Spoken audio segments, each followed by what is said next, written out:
Bismillah. Assalamualaikum warahmatullahi wabarakatuh. Waalaikumsalam warahmatullahi wabarakatuh. Alhamdulillahirabbil alamin. Assalatu wassalamu ala rasulil karim Muhammadin sallallahu alaihi wasallam wa ala alihi wa sahbihi ajma'in wa ba'du. Jamaah yang Allah muliakan oleh Allah Subhanahu wa taala, mari senantiasa bersyukur kepada Allah atas berbagai kenikmatan yang telah dikaruniakan oleh Allah kepada kita. Di antara nikmat itu adalah memudahkannya kita untuk menghadiri majelis ilmi, majelis zikri, majelis ta'lim, dan tentu hamba-hamba Allah yang dipilih yang bisa menghadiri kegiatan seperti ini. Salawat dan salam kita haturkan untuk Nabi kita Muhammad sallallahu alaihi wasallam. Ini di kajian ketiga saya di hari ini. Ya, semoga lancar semuanya. Saya tidak ngantuk di tengah jalan. Dengan juga kita tetap semangat. Kadang-kadang isi pengajian itu juga bergantung ke jamaahnya. Jamaahnya tekluk itu ustaznya juga ke bawah. Jadi kalau jamaah tekluk itu saya juga ke bawah arus gitu. Maka jangan juga harus semangat ya. Itu kalau kita ngantuk itu kita beli gitu ya. Oke. Kajian kita di kesempatan pagi siang hari ini mengambil tema pintu surga ada di rumahmu. Pintu surga ada di rumahmu. Walaupun ada hadis secara khusus yang menyebutkannya, ya kita sampaikan secara umum dulu, baru nanti mengerucut. Teman-teman yang insya Allah dimuliakan oleh Allah Taala, tentang pintu-pintu surga itu sangat jelas sekali. Ya.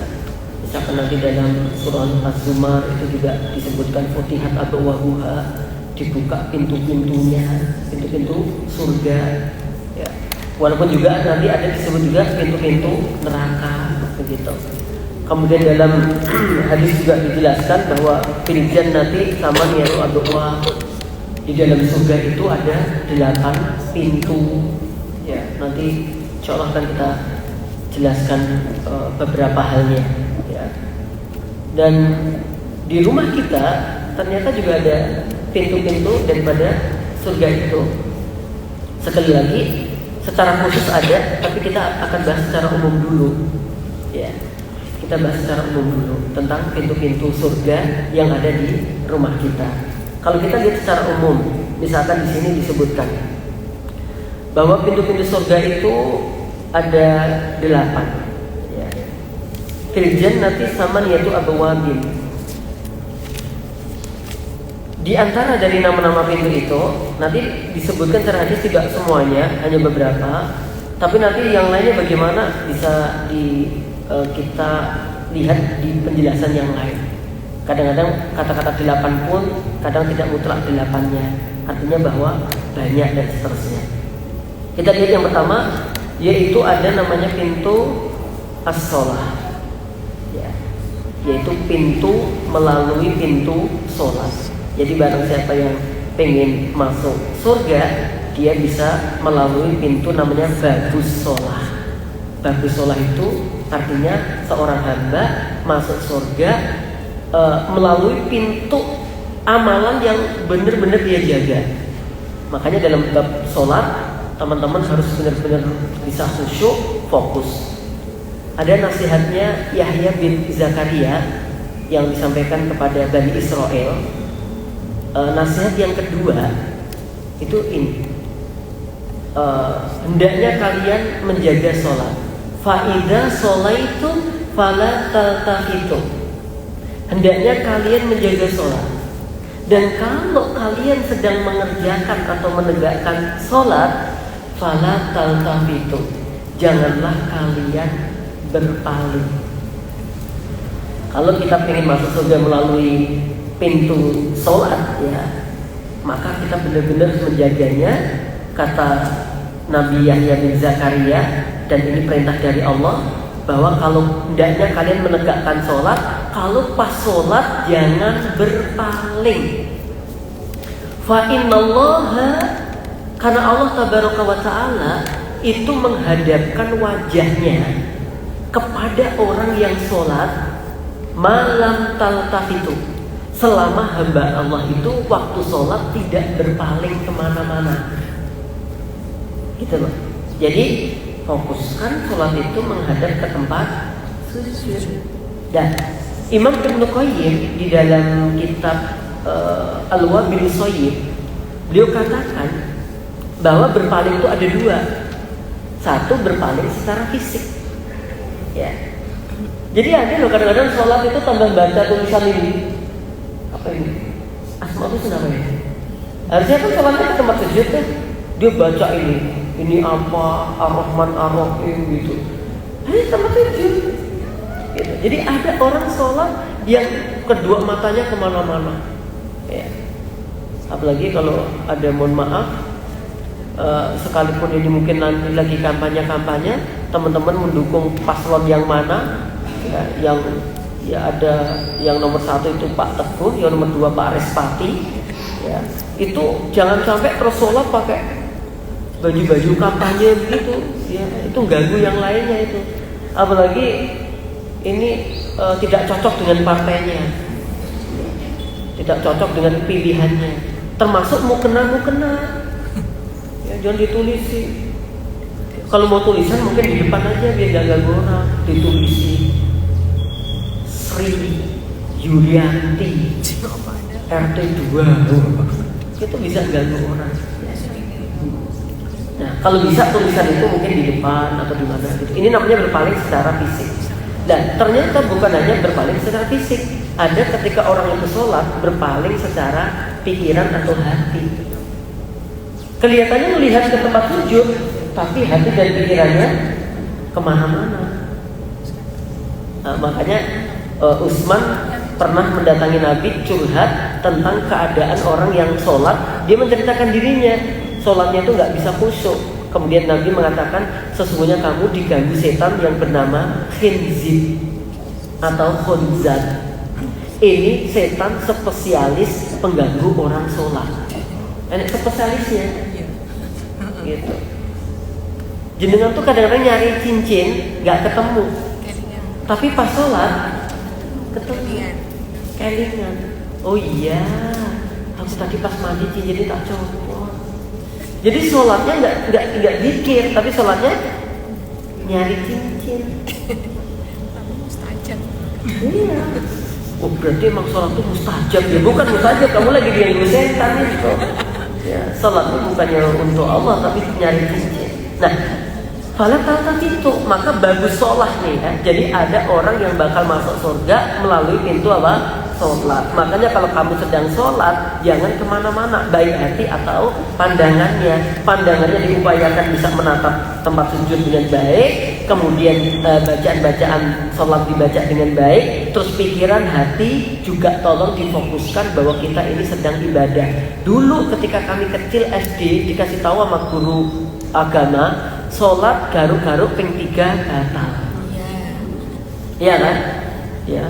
Maksudnya garuk, sampai garuk itu kami nggak bisa huk gitu.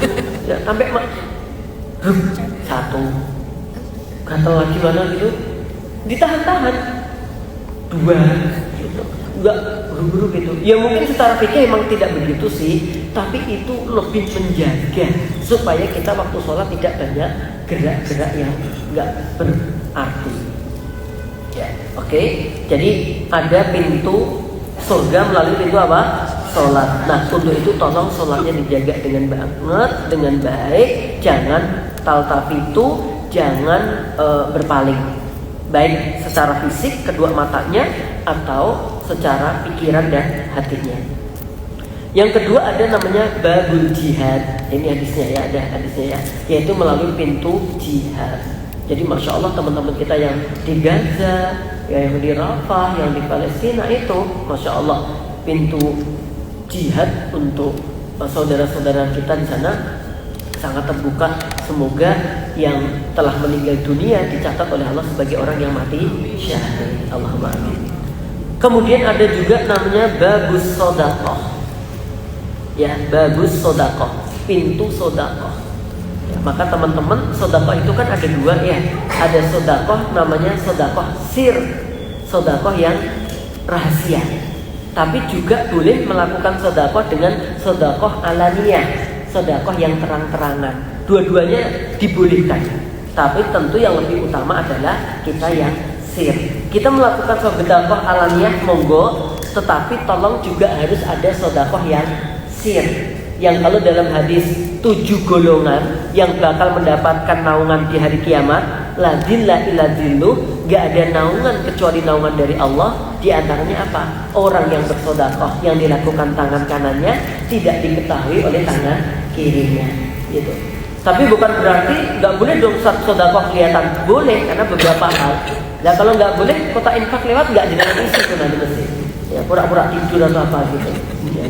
Dan ini termasuk perkara yang dibolehkan. Kenapa? Karena dengan sedekah yang terang-terangan itu juga bisa memotivasi orang lain. Gitu.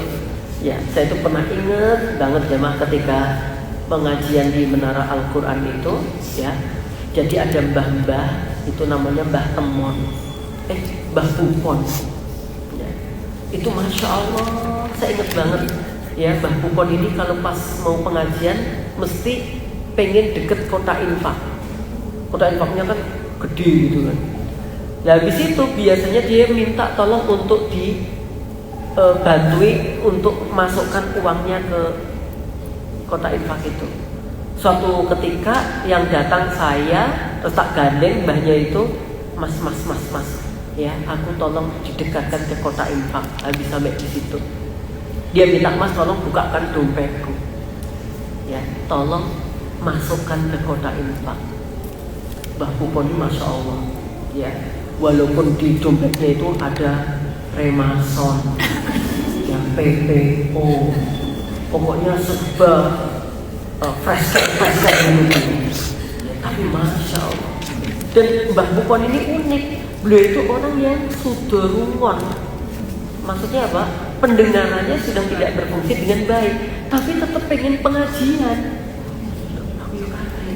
Lembah bilang, gak mas, tapi aku pengen berkahnya pengajian. Masya Allah. Jadi sedekah. Nah, dalam nasihatnya Nabi Yahya, beliau mengatakan bahwa sedekah itu, orang yang sedekah itu diibaratkan seperti orang yang sedang bertempur melawan musuh.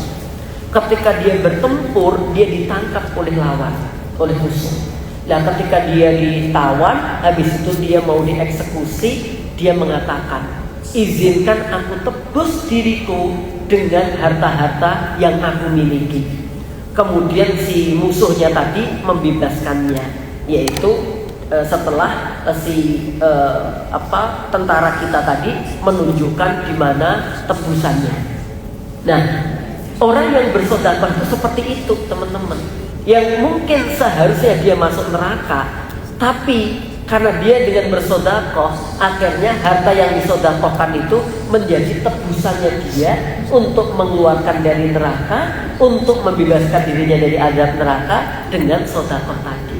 Ya, sehingga sedekah sekali lagi tolong jadikan amalan yang penting, karena ada pintu surga melalui pintu sedekah.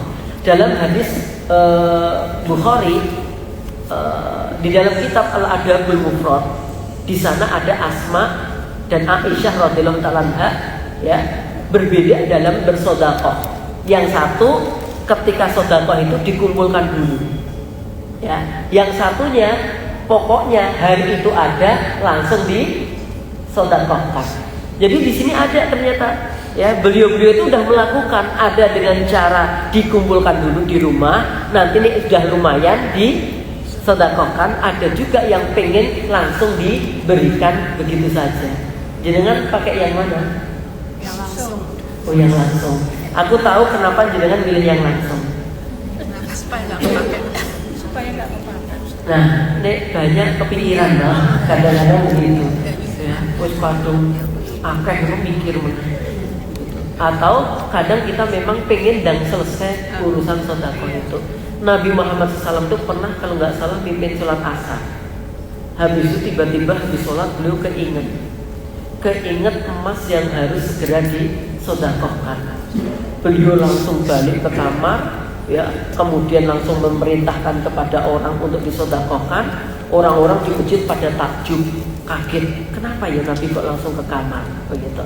Karena para sahabat kayaknya penasaran, akhirnya Nabi menjelaskan, tadi aku setelah sholat kepikiran ada harta yang harus segera aku sedekahkan. Masya Allah. Nek ingetnya gitu, nek kita yang diinget apa? Ya Allah, aku mau inget kompornya yang dipanen gitu. Atau aku mau inget, ya Allah, biane kanca tak bales gak dikirim goro-goro pengen ndang bales biane kancane. Kalau Nabi yang diinget, Masya Allah, sedekah. Tuh. Jadi ada pintu masuk surga melalui sedekah. Saya tanya kira-kira, pintu sholat di rumah kita mungkin nggak?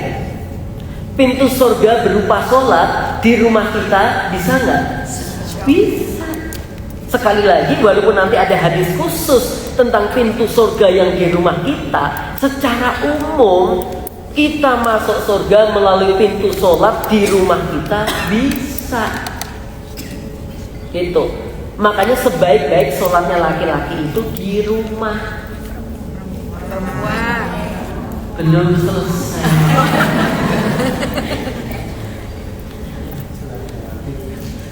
Sebaik-baik sholatnya laki-laki itu di rumah, illal maktubah, kecuali yang wajib. Oh. Aku bilang belum selesai. Jadi sebaik-baik sholatnya laki-laki itu di rumah, kecuali yang wajib. Artinya sholat sunnahnya laki-laki yang terbaik sebenarnya tetap di rumah. Gitu. Kenapa? Karena memang dalilnya begitu. Jangan jadikan rumahmu seperti kuburan. Apa rumah yang kuburan itu? Jarang ada bacaan Quran, jarang ada yang menegakkan sholat. Berikan deh jatah rumah-rumahmu itu mendapat cahaya, yaitu tidak semua sholat dikerjakan di masjid. Itu. Tapi kalau mungkin pertimbangannya, nek aku sholat di rumah, Ustaz sunahnya nanti yang wajib bakal telat. Ya silahkan diatur apa? Mungkin yang sholat tidak mengiringi sholat 5 waktunya, misalkan sholat tahajudnya, sholat duhanya, gitu. Jadi kadang-kadang orang-orang tuh mikirnya sebagian pola pikirnya itu sholat itu seolah-olah ke masjid. Ya. Jadi banyak orang itu, mohon maaf, kalau pas sholatnya dia jaga sholat duhanya, tapi pas di rumah seharian nggak pernah sholat duha. Ya lucu aja Pak. Kalau dia pas kajian di mana itu sholat duhanya dijaga, tapi justru di rumah nggak dilakukan. Padahal di rumah itu dia lebih, Masya Allah, lebih berhak itu kita untuk sholat di rumah kita itu. Ya makanya nanti ada ayat menjelaskan jadikan rumah itu sebagai kiblat. Maksudnya kiblat itu ya kita menegakkan sholat itu di rumah. Artinya pintu surga melalui sholat, pintu sholat di rumah itu bisa. Yang kedua yaitu juga melalui pintu sedekah. Bisa nggak? Bisa. Ya, bisa kita melakukannya. Kemudian yang berbahagia, ada pintu yang lain, yaitu disebut dengan babur royan, yaitu pintu royan. Nabi bersabda, fil jannati samaniyatu abwabi. Di dalam surga itu ada 8 pintu. Fiha, padanya di surga itu, babu yusamma royan. Ada pintu surga yang namanya pintu ar-royan. La yadkhuluhu illa shaimun. Gak ada yang bisa memasukinya kecuali orang-orang yang ahli berpuasa. Pertanyaan saya, kira-kira bisa nggak kita membawa pintu surga ar-royan ini di rumah kita? Mungkin ya? Mungkin banget. Ya, apakah itu puasa yang wajib? Ya, terutama puasa yang wajib. Ya. Maka idza sholatil mar'atu khamsaha wa shamat syahroha wa ahsanat farjaha wa ata'at zaujaha udkhulil jannata min ayyi abwabil jannati syi'i. Jika seorang wanita dia menjaga sholat 5 waktunya, dia berpuasa di bulan Ramadannya, dia menjaga kehormatannya, dia taat kepada suaminya, masuklah, dikatakan kepadanya, masuklah surga dari pintu mana yang paling kamu suka. Ya. Coba masuk surga dari pintu mana yang paling kamu suka. Di antaranya pintu apa? Ar-royan, karena dia ahli puasa. Bawa pintu ar-rayyan dalam rumah tangga kita. Ya, bawa pintu surga ar-rayyan ya untuk keluarga kita. Oke. Kemudian ada juga yaitu yang disebut dengan babu kadhiminal ghaidh. Ya, yaitu pintu surga melalui menahan amarah. Tuh jamaah, piye? Nahan amarah bisa enggak?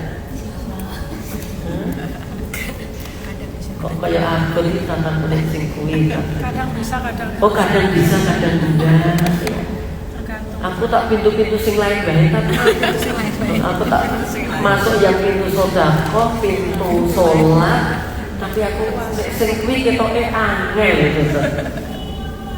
Ya Allah jelaskan kan ya bahwa ketika di dalam surah Ali Imran ayat 133 itu wasari'u ila maghfiratin min rabbikum wa jannah arduhas samawati wal ardu uiddat lil muttaqin alladzina yunfiquna fis sarai wad dharra wal kadhiminal ghaidh, yaitu pintu ketika kita mau marah itu berupaya untuk nahan ya, nahan. Jadinya ya sabar gitu. Memang sabar itu kalau istilah saya mengubah energi panas menjadi cahaya ya, mengubah panas menjadi energi apa? Cahaya. Karena memang Nabi mengatakan wasobru diyaun, sabar itu pelita, menghasilkan cahaya tapi menahan sesuatu yang panas. Kadang-kadang yang pengen gitu ya. Itu kelihatan ya jamaah. Orang kalau marah itu mohon maaf ya, sesuatu yang kudunya itu apa? Harusnya nggak dimarahi. Contoh, punya bayi usianya 2 bulan, ngompol kok dimarahi.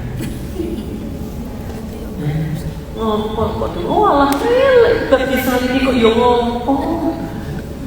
Gak bisa teman-teman, usia 0 sampai 7 itu kan namanya tufuliyah, rohmah. Anak-anak usia anak-anak yang butuh kasih sayang terus sampai usia 7 itu belum ada perintah ya, bersifat ajakan saja, ayo mandi, ayo ini. Mulai perintah itu nanti di usia 7. Muru auladakum bisolati wahum abna'u sab'i sinin. Mulai diketati lagi nanti di usia 10 tahun.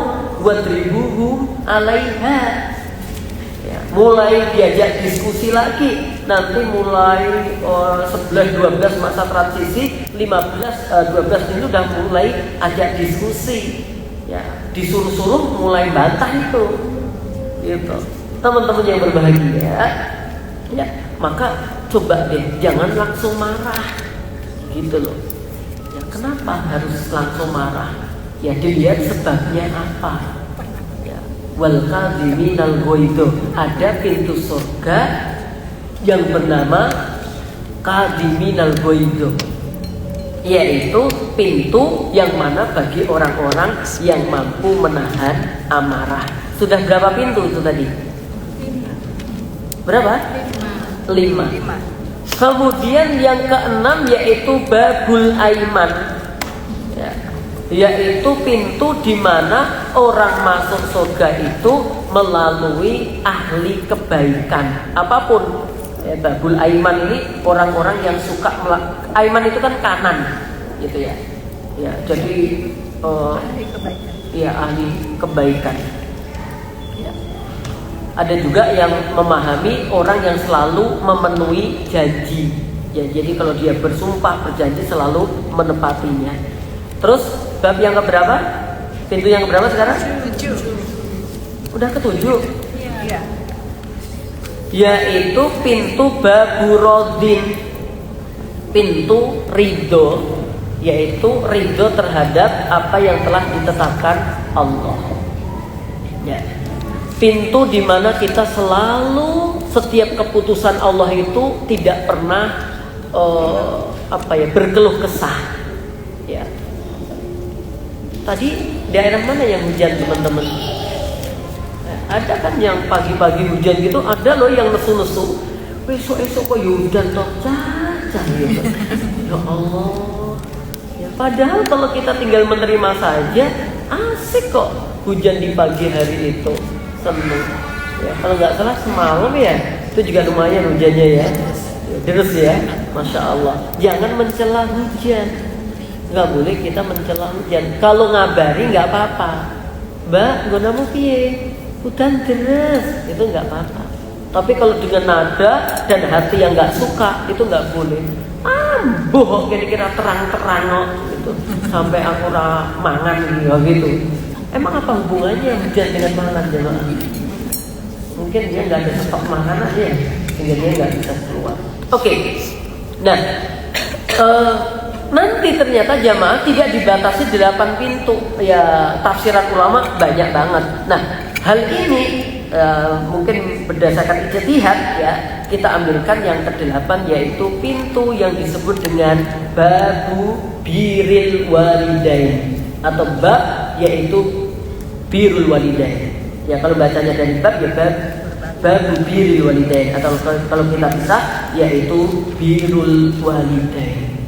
Ada pintu masuk surga melalui berbuat baik kepada orang tua. Nah, ini yang saya maksud, yang hadisnya secara khusus menyebutkan ya bahwa berbuat baik kepada orang tua itu menjadi salah satu pintu bagi kita untuk bisa masuk surga. Nah, ternyata birrul walidain ini juga butuh kesabaran, juga butuh menahan amarah, dan kita harus tawadhu merendahkan diri kita di hadapan beliau. Ini luar biasa jemaah. Bapak ibunya ada yang sudah meninggal? Ada. Ada yang salah satunya saja ya. Ya. Saya nggak mendata untuk penyantunan yakin dia enggak ya. Ya, karena ini teman-teman kan udah pada balik ya, jadi nggak ada penyantunan. Tapi maksud saya ada pintu di situ yang akan kita bahas insya Allah yang lebih khusus, yaitu tentang birrul walidain. Dengan dalil apa? Disebutkan al-walidu, orang tua, yang bisa jadi bapak ibu, awsatu abwabil jannati, tengah-tengahnya dari pintu-pintu surga. In syi'ta fa'ati, kalau kamu berkenan menyia-nyiakan, ya silakan kamu sia-siakan. Zalikal bab, pintu itu. Au ihfadhu, atau kamu menjaganya. Maksudnya begini, riwayat Imam At-Tirmidzi bahwa surga itu kan banyak pintu-pintunya. Nah, pintu yang pertengahan adalah birrul walidain. Nah, kamu silakan kalau mau menjaga pintu itu supaya kamu bisa masuk, ya itu baik. Tapi kalau kamu mau nyanyiakan, ya silahkan saja. Ya, padahal ada peluang kita untuk masuk surga melalui pintu yang pertengahan. Apa yang dimaksud dengan al-awsat atau pintu yang tengah? Apa maksudnya? Ditafsirkan di dalam surah Al-Baqarah ayat 143. Jadi Masya Allah ini jamaah, ini termasuk hal yang sangat elok banget, indah banget. Surah Al-Baqarah itu ada berapa ayat? 286. Pertengahan dari 286 ada ayat berapa? 143. Itu tengah-tengahnya ya. Masya Allah. Ya, di situ ada ayat wa kadzalika ja'alnakum ummatan wasaton. Ya, ayatnya Al-Baqarah itu 286. Pertengahan 286 adalah 143. Nah, di ayat itu ada bunyi wa kadzalika ja'alnakum ummatan wasaton atau ummatan wasata. kami jadikan kalian adalah umat yang pertengahan. Ya, apa umat yang pertengahan? Ya, banyak hal. Di antara makna umat yang pertengahan di sini artinya adalah al-afdol, al-a'la, al-fauqiyah.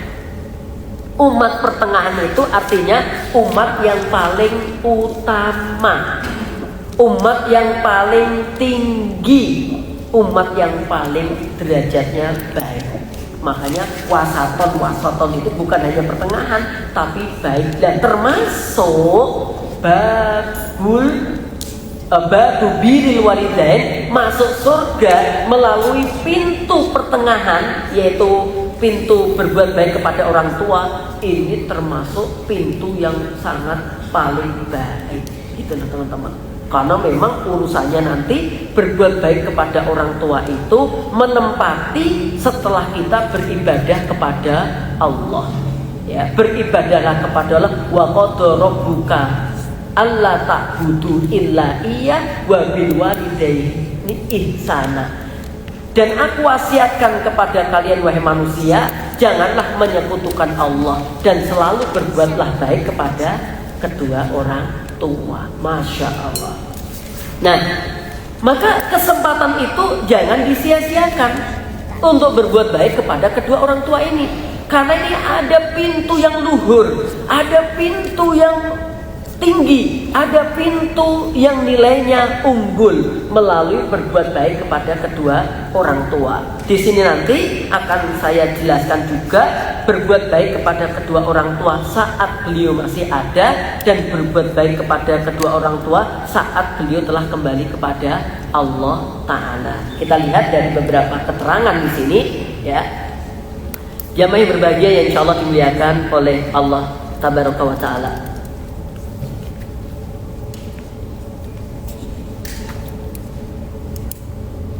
Nih dikatakan, ini yang disebutkan oleh, bukan hadis, langsung para ulama salafnya ya, para ulama salafnya. Ani bin Abbas, dari Abdullah bin Abbas, beliau mengatakan begini dalam riwayat Bukhari ya, la a'lamu amalan, aku tidak mengetahui sebuah amal aqraba ilallahi azza wa jalla, yang lebih dapat mendekatkan seorang hamba kepada Allah min birril walidati, daripada berbuat baik kepada kedua orang tua. Jadi aku tidak menyaksikan, tidak mengetahui amalan yang paling bisa mendekatkan seorang hamba dengan Rabb-nya kecuali apa? Berbuat baik kepada kedua orang tua. Tolong teman-teman memposisikan dirinya anak ya. Jangan memposisikan sebagai orang tua ya. Tidak ya. Paham maksud saya? Posisikan jenengan sekarang sebagai anak. Jangan toh yo toh. Ayo toh. Ojo ngomong anakku takjak dah. Anakku rame luwe. Wah, ini bener-bener nih. Kalau anakku ikut, wah ini yang kumaksud. Coba posisikan sekarang kita sebagai anak. Tuh, ya. Posisikan kita sebagai anak. Tidak ada amalan ya yang lebih bisa mendekatkan seorang hamba kepada Rabb-nya melebihi birrul walidain atau birrul walidah. Oke. Ini ada di dalam kitab Al-Adabul Mufrad dengan derajat sahih oleh Syekh Al-Albani rahmatullah alaih. Kemudian yang berikutnya, Al-Hasan Al-Basri annahu su'ila. Pernah Hasan Al-Basri itu ditanya, ma barul walidain, apa bukti atau bentuk berbuat baik kepada orang tua itu? Anta badulalahu ma malakta, hendaknya kamu memberikan apa yang kamu miliki, terutama kalau diminta oleh orang tua. Kira untuk apa sedikit ya? Ya, jenengan punya sepeda listrik aja. Lah ibu jenengan, kok sepedanya Wah, mulai kayak gitu. Tuh jamaah. Ini terutama apalagi kita misalkan posisinya seorang laki-laki ya, ini kan ibunya kan apapun harus diberikan tuh ya. Aku pengen udah kamu berikan apa yang kamu miliki untuk keduanya. Aututi ahuma fima amaroka bihi. Birrul walidain itu adalah kamu mentaati kedua orang tuamu terhadap apa yang telah dia perintahkan kepadamu, mereka berdua perintahkan kepadamu, illa antakuna maksiatan, kecuali perintahnya itu adalah maksiat. Jadi berbuat baik kepada orang tua itu, satu, kamu memberikan apa yang kamu miliki untuknya, ya. Kemudian yang kedua apa? Kamu atau kita harus senantiasa mentaati kedua orang tua kita selama tidak ada perintah untuk maksiat. Saya tuh inget banget ya, bapak saya tuh sering bilang, Le, kalau pulang dari kali tolong bawa watu siji. Dulu kan kegiatan kami, aktivitas itu di kali, adus di kali, mesusi di kali, umbah-umbah di kali. Zaman kapan? Ya tahun saya kelahiran saya 80-an. Pas kesini aku masih biasa mandi di kali. Sing unik itu atas guyang sapi, sing iso bungkus suci. Biasa aja mandi. Ya, jadi luar biasa. Sampai kadang-kadang kan ada kayak wit mauni. Nah di situ tuh agak teduh. Biasanya banyak orang mandi di situ. Dan mau lewat itu pakai isyarat, hoi. Gitu. Kalau nggak ada jawaban, berarti nggak ada orang. Kalau hoi, berarti pas lewat sih. Itu kode enek wong ngadu. Nek wong nakal, hoi, yes gitu. Makanya di tahun-tahun 90-an itu banyak orang yang kecelakaan di jalur saya. Terutama orang asing. Orang asing bukan orang luar negeri. Orang-orang yang daerah lain lewat daerah kami itu banyak jatuh. Kaget delok wong adus yang di desa. Orang nom, orang tua itu adus ning kali jemaah. Itu biasa tempat saya itu. Ya. Nah, bapak saya pesen, Le, kalau pulang dari kali tolong bawa batu siji. Gitu. Untuk apa? Coba, saya tuh ke kali sehari minimal 3 kali. Nek bawa waktu siji kan ternyata dibuat apa? Dalam bahasa Jawanya perigi. Tahu perigi? Enggak tahu. Aneh mencari. Apa ya? Enggak tahu. Perigi itu dulu kita belum pondasi, itu ada batu yang disusun-susun dulu. Itu. Kalau sehari 3 kali bawa batu yang lumayan gede-gede itu, setahun berapa kali? Iya. Tapi aku jawab ke bapak, gua apa isin? Apa kata bapak saya? Wong nggak nyuri kok malu. Ya. Malu itu kalau kamu ngambil mangganya tetangga, itu kamu malu. Ini ngambil batu ini dibolehkan pada waktu itu. Ya, sekarang mulai dilarang. Jadi masya Allah. Ya. Saya tuh yuk paling nggak suka itu kalau dulu disuruh orang tua itu apa? Jaga ayam, jaga pitik apa jaga ayam ya? Jaga gabah atau jaga ayam ya? Jadi kalau habis panen itu digelar di depan rumah, terus suruh jaga. Itu kan nggak penak banget ya Mas. Ya, nanti kalau ada ayam digusah, heyo gitu. Padahal teman-teman bal-balan, sepak bola. Kita ini poingin banget kayak teman-teman. Karena memang taat, ya sudah saya ikuti apa yang diinginkan oleh ayah saya. Oke jamaah, dan itu hanya sampai kelas 2 SD. Karena kelas 2 SD, saya pas kelas 2 SD, ayah saya meninggal dunia. Ya, jadi saya lebih berhak mendapatkan santunan ya. Oke, jamaah yang berbahagia yang insya Allah dimuliakan oleh Allah Tabaraka wa Ta'ala. Kemudian di sini disebutkan dalam sebuah riwayat, qala li Ibnu Umar, atafraqun naro. Saya ini agak panjang karena waktu, saya carikan yang pendek-pendek aja. Nih ada seorang salaf berkata, sungguh aku telah kehilangan salah satu dari pintu surgaku. Loh, apa yang hilang darimu? Kenapa kamu kehilangan salah satu pintu surgamu? Sungguh di rumahku awalnya ada 2 pintu surga yang aku bisa melakukan untuknya sangat mudah sekali, yaitu kedua orang tuaku. Ya, sekarang ayahku telah meninggal dunia, berarti salah satu dari pintu surga yang ada di rumahku telah tertutup. Tuh teman-teman, ya. Jadi ternyata orang tua itu adalah 2 pintu surga yang ada di rumah kita. Berarti ketika 2 orang tua itu masih ada, pintu itu masih terbuka lebar untuk kita.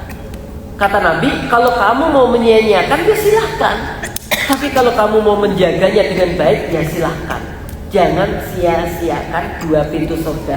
Jika teman-teman, terutama mbak-mbak atau mas-mas yang orang tuanya masih ada 2-duanya, pintu surganya jenengan masih sangat lebar dan terbuka. Ya, sebenarnya masih ada, tapi kadang-kadang kita sendiri yang menutupnya. Bapaknya masih hidup, ibunya masih hidup, tetapi kita tidak birrul walidain kepada keduanya. Jamaah yang insya Allah dimuliakan oleh Allah Tabaraka wa Ta'ala. Dalam riwayat yang mirip, lamma matat ummu Iyas, ketika meninggal dunia ibunya Iyas bin Muawiyah, ya, menangislah putranya. Qilalahu, dikatakan kepadanya, mayu bekika, apa yang menjadikan kamu menangis? Qala, dia menjawab, kana li babani maftuhani, dulu aku punya 2 pintu yang terbuka ilal jannah, yang dapat mengantarkan aku ke dalam surga. Wa hulliqa ahaduhuma, dan sekarang sudah tertutup salah satunya. Jadi orang tua kita adalah pintu kita untuk masuk surga.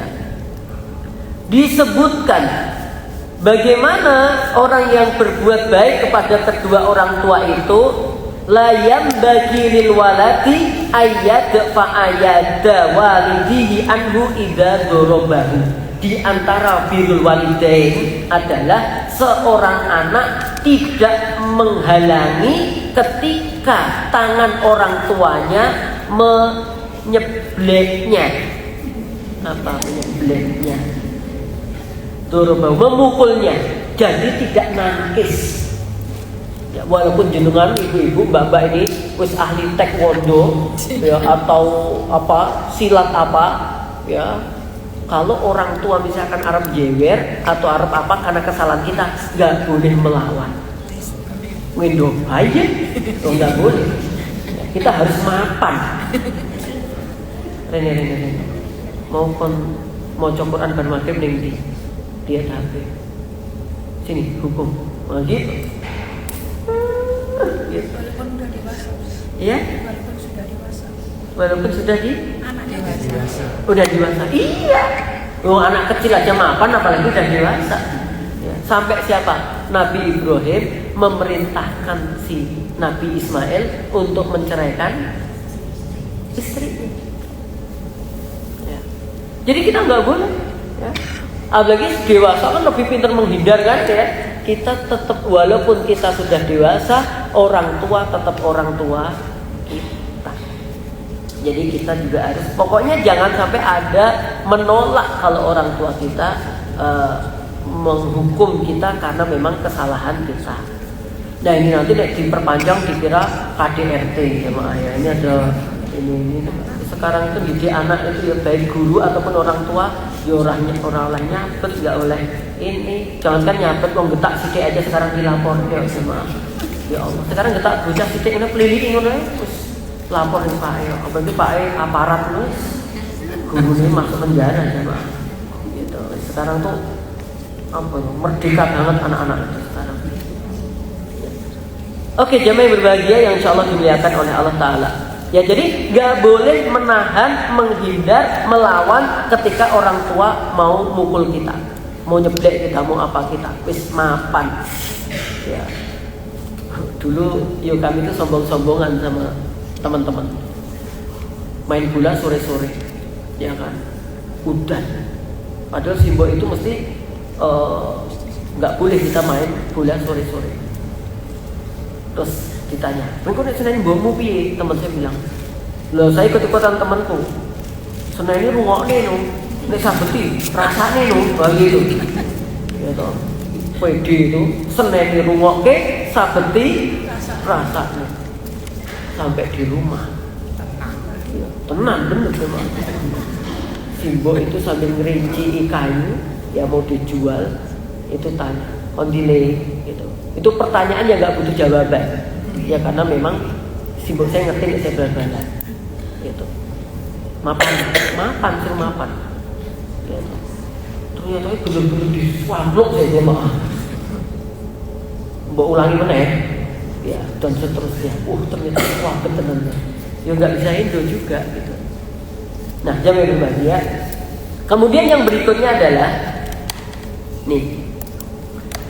Wa man shadda nadhara ila walidayhi falam yabarrahuma.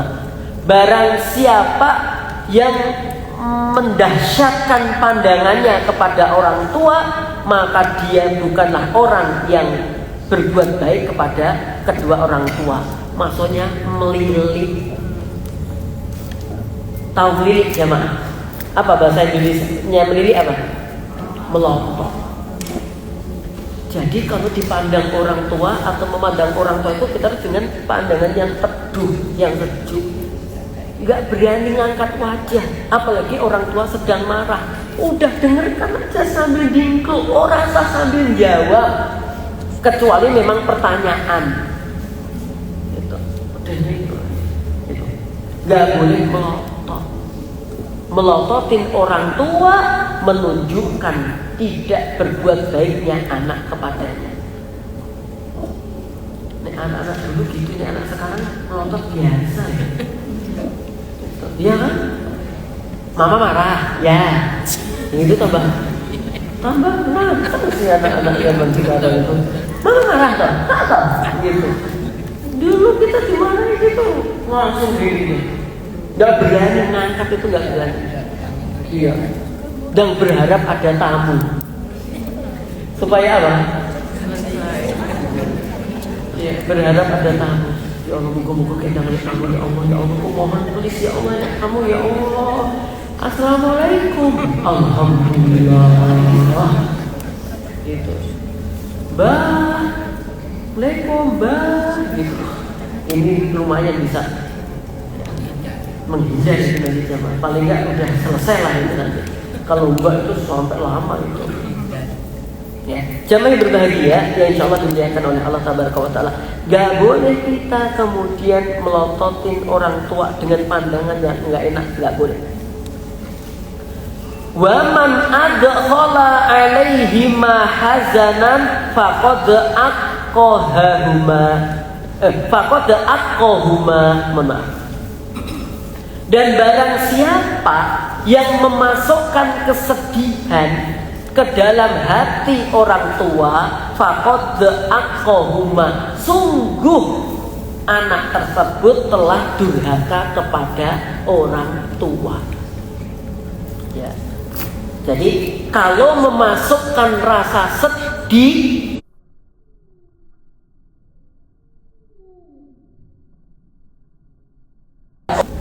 saya nggak senang jurusan ini Ustaz, walaupun aku mampu. Saya sudah semester 6. Saya pengen keluar dari kuliah.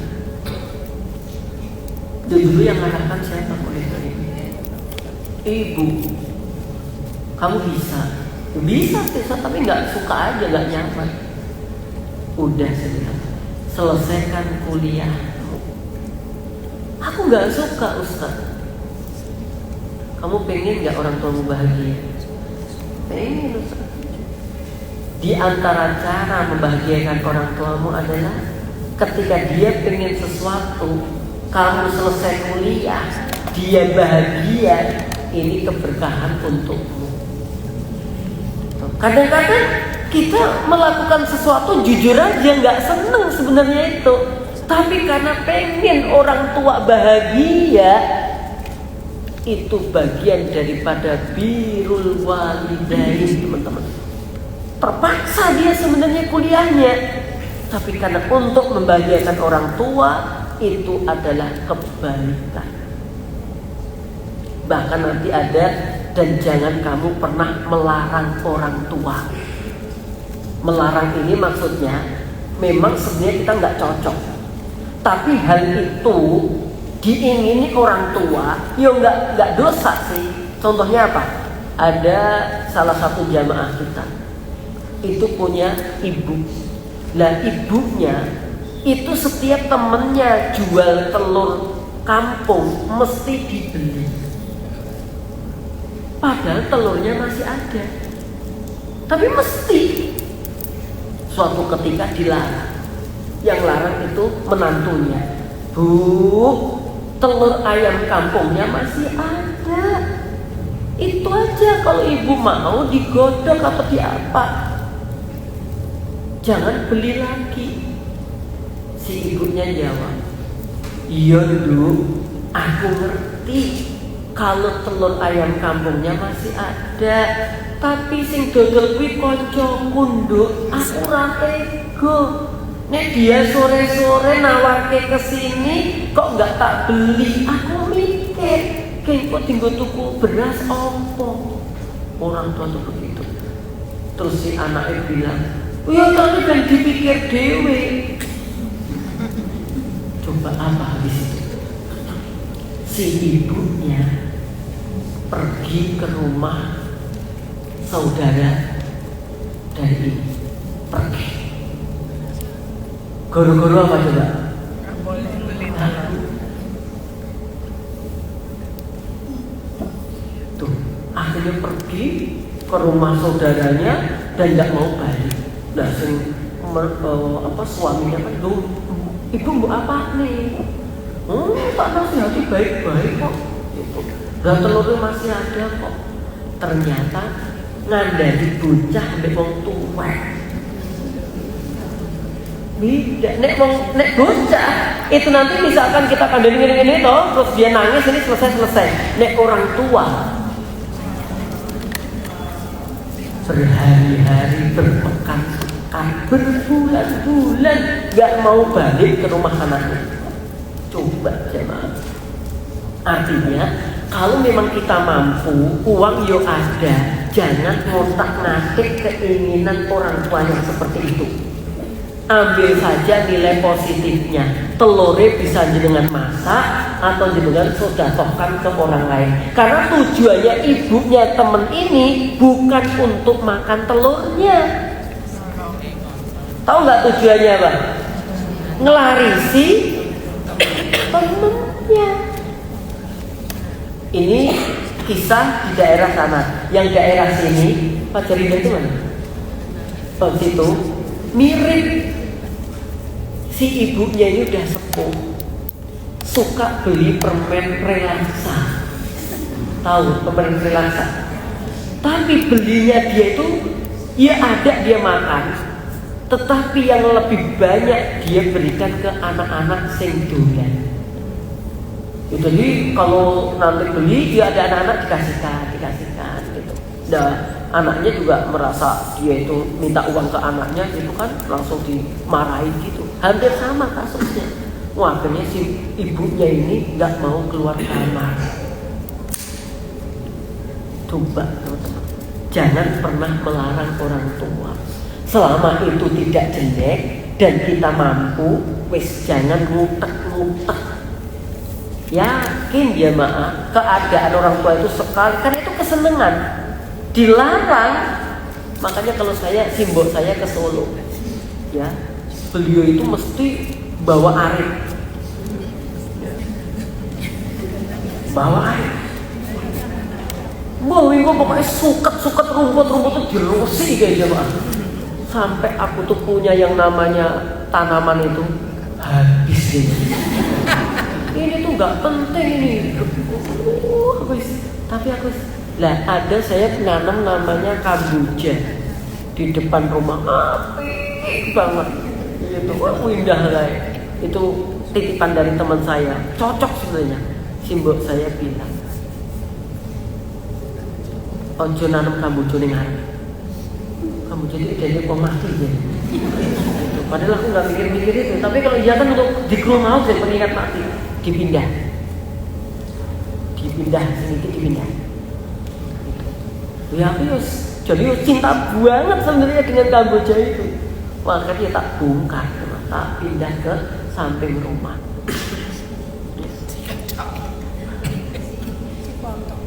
Ada yang bagus itu di ruang teli. Aku ya nggak apa-apa, karena memang orang tua. Pokoknya atur. Mikirnya gini, kalau yang lain-lain masih bisa diperbaiki, tapi kalau orang tua hatinya terluka, nggak bisa, nggak mudah. Paham ya sampai di situ ya? Gitu ya. Oke. Banyak hal. Jamaah insya Allah dimuliakan oleh Allah Subhanahu Wa Taala. Karena ini pintu yang benar-benar ausat tadi. Pintu yang pertengahan, pintu yang paling tinggi, pintu yang paling luas, pintu yang kita Masya Allah bisa masuk ke dalamnya dengan sebaik-baiknya. Maka kita bahas yang paling dalam adalah ini.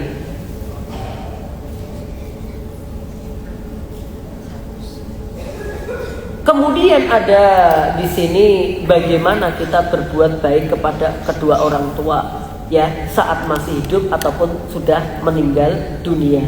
Ini kalau saya rinci dari banyak dalil, ya diantaranya tadi. Kalau yang masih hidup ya, yaitu selalu berkata baik kepadanya. Wa qul lahuma qaulan karima. Berkatalah dengan kalimat yang baik. Ya, jangan pakai bahasa-bahasa yang ketoke ilmiah, tapi mungkin orang tua tidak memahami dengan baik. Mbok, korelasinya mbok. Ngomong mbok itu korelasi berdasarkan Scopus. Ada Scopus yang ngomong yang gampang aja. Gitu. Walaupun kadang-kadang saya tuh lihat simbol saya itu ada bahasa-bahasa yang keren-keren juga loh sekarang. Kadang-kadang kebawa apa gitu kalimatnya itu enak banget gitu ya. Gitu. Walaupun kadang-kadang yang menyebutnya ada yang keliru-keliru. Kayak Pak D saya itu nyebut GPS keliru BPJS. Ya namanya juga. Tapi pengennya gaul gitu Pak D saya itu. Kan waktu di Bogor itu nyari lokasi nggak ketemu gitu terus. Nah aku BPJS itu loh Cak. Gitu. Ya saya agak bingung juga. BPJS.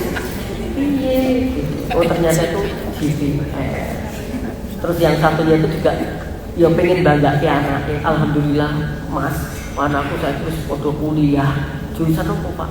Alhamdulillah kuitansi. Aku ya udah mereka-reka yang dimaksud jurusan kuitansi itu kira-kira tahu nggak? Kuitansi. Jurusan kuitansi itu ponek pabrik gawe kuitansi. Mbak ini jurusan akuntansi. Gitu tuh udah disalah-salah gitu. Aku tansi lah ya, biasa baik kok nek kuitansi. Oke.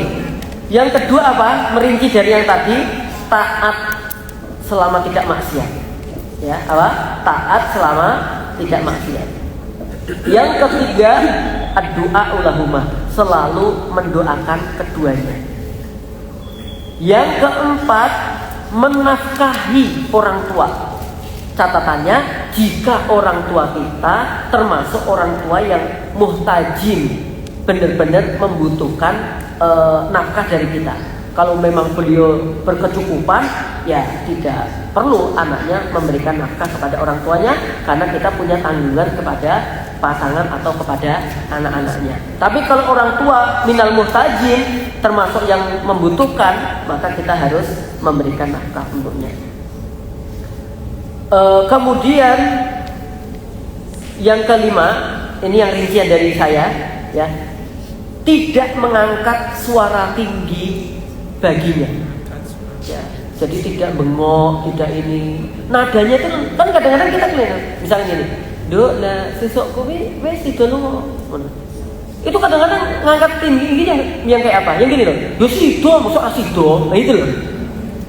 Ini namanya mengangkat tinggi. Walaupun suaranya mungkin nggak tinggi, tapi dengan nada itu sido, masa sido nah, gitu. Ini namanya ngangkat suara tinggi, ini menyakiti. Jawab yang enak, ya insya Allah Bu, ya, insya Allah sios gitu, enak gitu. Jangan getak-getak, wong kita aja digetak nggak suka kan? Kalau ada anak kita ke kita kalimatnya apa keras gitu aja, kita kan juga ternyata ya Allah, ngelus dodo tuh kadang-kadang ya Allah anakku, nah, gitu kan, sama ya, orang tua kita juga begitu. Yang keenam, menguatkan yang tadi, tidak melihat dengan pandangan yang tidak enak atau melotot, ya, tidak melihat dengan pandangan yang tidak enak, ya, ya. Jangan melotot kepada orang tua. Yang ketujuh, masih saya sarikan dari tadi, tidak menghindar atau menangis ketika orang tua memukul. Ya. Yo nek bahaya yo. Misalnya nganggo sotil ya. Sotil itu apa yang buat masak itu loh. Itu kan bahaya kan, dia juga harus tahu inilah kondisinya. Kemudian apa? Tidak memanggilnya dengan panggilan namanya. Jangka. Ya, Boe itu kan panggilannya kan. Misalkan ada orang namanya siapa ya? Siti. Lah anaknya langsung Siti. Enggak boleh gitu ya. Dia harus panggil dengan panggilan awalan, misalkan Boe atau apa ibu gitu dan seterusnya. Jadi nggak boleh langsung memanggil namanya. Kalau di dalam Arab biasa, kalau adik kakak itu biasa manggil misalkan kakaknya siapa itu nggak aki, itu nggak kadang-kadang langsung Burhan, Ahmad begitu. Kalau ke sama saudara. Tapi kalau ke orang tua, masya Allah, ya ummah, ya abah, ya ummi, abi begitu. Nggak boleh jangkar namanya.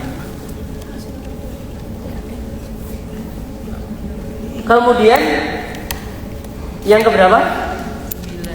Yang ke-9, tidak berjalan di depannya, wala tamshi amamahu. Ini nasihatnya Abu Hurairah ya. Ketika melihat ada dua orang laki-laki, dia ditanya, itu apamu? Kemudian yang ditanya itu jawab, ini ayahku. Terus Abu Hurairah mengatakan, 1, jangan memanggil dengan namanya. 2, yaitu apa? Jangan berjalan di depannya, kecuali boleh ke jalan. Ya. Kalau nyarikan jalan ya monggo, ya, tapi nggak boleh kita mendahului. Kemudian yang ke-10 ya, wala tajlis qablahu, dan jangan duduk sebelumnya. Jadi nanti kalau acara jagong sama bapaknya, ya kan, bapaknya diperkenalkan dulu, baru kita duduk. Itu. Ma'am juga begitu, ya, jangan kita ma'am wis entek baru. Kadang-kadang unik kok, sing blonjo mboke, sing mitili mboke, sing ngumbah mboke, sing masak mboke, sing ngentekke, sing isa-isa mboke. Itu namanya hari mbok sedunia. Jadi ini seramai ubet ngentekke. Ada seorang anak, ibunya ubet masak, kemudian anak itu tiba-tiba ngerasake entek akeh. Kemudian sambil ngerasake sambil ngomong, wah bu enak banget. Apa jawab bu? Penak no karek mangan no. Jadi jawabannya tuh maksud lebih ya jawab. Bu enak banget loh bu manganannya itu. Ya enak no karek mangan no. Gitu ya Allah. Ini aku ora kalu jawab. Iya. Ora kalu ya ini. Oke. Kemudian bagaimana kita berbuat baik kepada kedua orang tua kita ketika orang tua kita sudah meninggal dunia? Kalau tadi terutama orang tua masih hidup, dan ini adalah pintu surga kita, teman-teman. Sekali lagi, ini adalah pintu surga kita yang paling baik, yang paling ada di rumah tangga kita. Yang pertama, jika orang tua kita sudah meninggal dunia, yang kita lakukan adalah as-sholatu alaihima, atau salah satunya ya, sholat untuk keduanya atau salah satunya. Ya, tinggal dimaknai mana yang meninggal, atau kalau keduanya sudah meninggal berarti as-sholatu alaihima. Yang dimaksud as-sholah itu apa? Ada dua makna. Yang pertama ad-du'a. Yang dimaksud as-sholatu alaihima adalah mendoakan keduanya yang sudah meninggal atau salah satunya. Doa-doa kebaikan. As-shalah yang kedua maknanya adalah sholat jenazah. Ketika kedua orang tua kita meninggal, upayakan kita bisa hadir untuk mensolatkan orang tua kita. Ya. Jadi ketika kedua orang tua kita meninggal atau salah satunya, yang kita lakukan adalah mendoa. Sholat itu dua makna. Satu, sholat berarti doa. Yang kedua, sholat berarti sholat jenazah. Ustaz, kalau kemudian kita datang, kan ada orang tua tiba-tiba dia udah dimakamkan, terus saya ke kuburan, bagaimana? Sholat di kuburan. Sholatnya sholat apa? Ya tetap sholat jenazah gitu, di kuburan itu. Nah kan dilarang Ustaz. Kalau sholat jenazah Nabi mempraktekannya, bukan sholat duhur, bukan sholat asar, tapi di sana sholat jenazah dan tidak ada rukuk, tidak ada sujudnya. Dan yang kedua, wal istighfaru lahuma, senantiasa memintakan ampun kepada kedua orang tuanya. Tolong teman-teman di tengah-tengah majelis ini yang ingat kedua orang tuanya yang telah meninggal, tolong sempatkan untuk Allahumma ghfir lahuma jika keduanya meninggal. Atau kalau salah satunya, kalau ibunya, jangan lupa ucapkan Allahumma ghfir laha. Kalau bapaknya, Allahumma ghfir lahu. Ya. Karena kita lagi bahas itu. Ya. Istighfar untuk keduanya atau salah satunya yang telah meninggal. Kadang-kadang kita sibuk dengan bisnis kita sibuk dengan ngurusi anak-anak kita sibuk dengan ngurusi keluarga kita, sampai kadang-kadang melupakan orang tua kita yang telah meninggal. Makanya ada beberapa hal yang dilakukan teman-teman itu, ya pokoknya dia saling mengingatkan. Ya kalau orang tuanya sudah meninggal, diingatkan di grupnya itu, jangan lupa ya mendoakan ibu, jangan lupa ya mendoakan ayah, itu dikirim di grup. Karena kadang-kadang kita lupa. Ya, kadang-kadang kita lupa. Karena apa? Tersibukkan dengan berbagai kegiatan. Yang ketiga, wa infadu ahdahuma, menunaikan janji keduanya. Ya, kalau ayah kita atau ibu kita meninggal atau dua-duanya, ternyata dia punya janji. Ya, kita sebagai ahli waris harus menunaikannya. Ya tentunya fattaqullaha mastata'tum, semampu kalian. Nah dulu misalkan bapak ini punya janji, ya mau mengumrohkan seseorang, apalagi udah ditulis wasiatnya. Ya kemudian kita tahu dan kita ngerti dan harta warisannya ada, ini termasuk sesuatu yang harus dikeluarkan. Ya. Atau punya cita-cita dan kita mampu. Ya ibunya pernah bilang, ya Allah aku pengen banget omahku sing iki ingkut diwakafe tinggu ini misalnya ya kan, dengan tentu nanti ada bab waris dan seterusnya. Aku pengen ada musola di sini misalkan, cita-cita yang baik, kok anaknya bisa melanjutkan, masya Allah. Wa ikramu sadiqahuma atau sadiqihima, memuliakan teman-temannya, masya Allah. Ya, memuliakan teman-teman almarhum atau almarhumah kalau kita menyebutkan. Nabi Muhammad SAW pernah dapat hadiah, ya kemudian dia utus pembantunya, tolong ini berikan kepada si fulanah, mbah ini. Itu siapa wahai Nabi? Nabi mengatakan itu teman-temannya Khadijah radhiyallahu taala. Boleh ini prakteknya untuk Khadijah, ya, tapi juga kita bisa praktekkan untuk kedua orang tua kita. Ya diantaranya perintahnya begitu, orang tua kita meninggal, kok kita tahu ada teman-teman akrabnya, tolong tetap dimuliakan, ya, tetap terjalin kebaikan. Yang terakhir, wasilatul lati latu silu bihima, kita melanjutkan menyambung silaturahim yang selama ini tidak tersambung kecuali melalui kedua orang tua kita. Ya maksudnya begini, mungkin orang tua punya saudara A sama saudara B.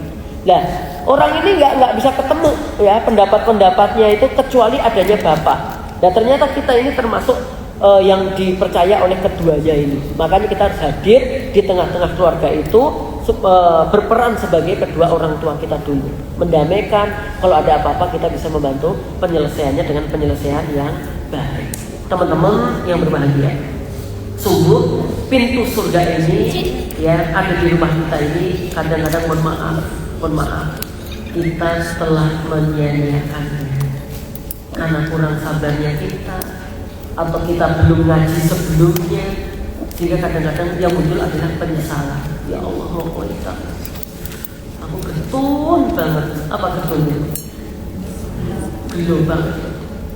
Bisa ibuku tak nenek-nenek tekad, ya Allah, tak ibuku bisa. Iya, kadang-kadang muncul kayak gitu tuh. Ya, maka kalau udah meninggal bisa ini. Kalau masih ada salah satunya, tolong. Makanya ada hadis berbunyi begini. Roghima anfu.